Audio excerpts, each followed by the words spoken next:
Hello friends, இந்த வீடியோவில் நம்ம இந்த வார தியேட்டர்ஸ்ல ஒரு கன்னட ஹாரர் த்ரில்லர் படமாக வெளியான கோனா படம் எப்படி இருக்குன்னு தான் பார்க்க போறோம். இந்த படத்துடைய கதை என்னன்னு பார்த்துடலாம். 18ஆம் நூற்றாண்டுல 2 ராஜ்யங்களை பிரிக்கிற மாதிரியான ஒரு நதிக்கரையில ஒரு கிராமத்து மக்கள் பாத்தீங்கன்னா மர்மமான முறையில இறக்க ஆரம்பிக்கிறாங்க.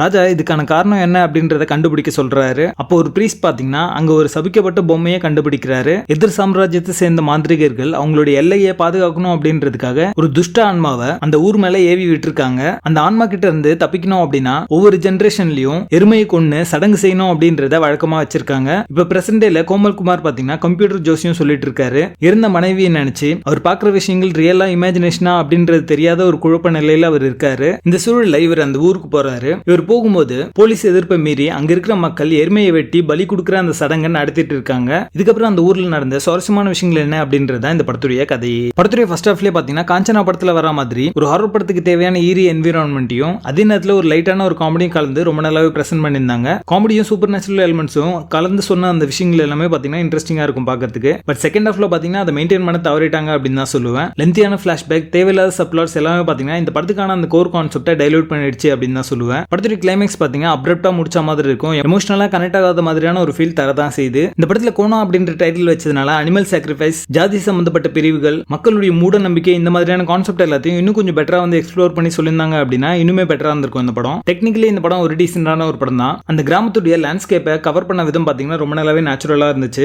வனப்பகுதிகளை காட்டின விதம் பாத்தீங்கன்னா ஒரு டென்ஷன் பில்டிங் ரொம்ப நல்லாவே கிரியேட் பண்ணிச்சு அப்படின்னே சொல்லலாம். விஎஃப்எக்ஸ் ஒர்க் எல்லாமே இந்த படத்துக்கு என்ன தேவையோ அது நீட்டா கொடுத்திருக்காங்க. பேக்ரவுண்ட் ஸ்கோர், சாங்ஸ் எல்லாமே பாத்தீங்கன்னா இந்த படத்தை எலிவேட் பண்ற மாதிரி அமைஞ்சிருக்கு. குறிப்பா கோனா தீம் பாத்தீங்கன்னா நிறைய சீக்வன்ஸை எலிவேட் பண்ணி காமிச்சிருக்கு. படத்துல நடிச்ச எல்லாருமே ஒரு நல்ல பெர்ஃபார்மன்ஸ் கொடுத்திருக்காங்க. படத்துடைய பேசிங் ஆவரேஜா இருக்கும். மொத்தத்துல இது ஒரு one time watchable horror comedy படமா வந்திருக்கு. படத்துல அடர்கானட் இல்ல. இந்த படத்தை நீங்க ஃபேமிலியோட பார்க்கலாம். கோனா படத்துக்கு எங்களோட ரேட்டிங் 6 out of 10.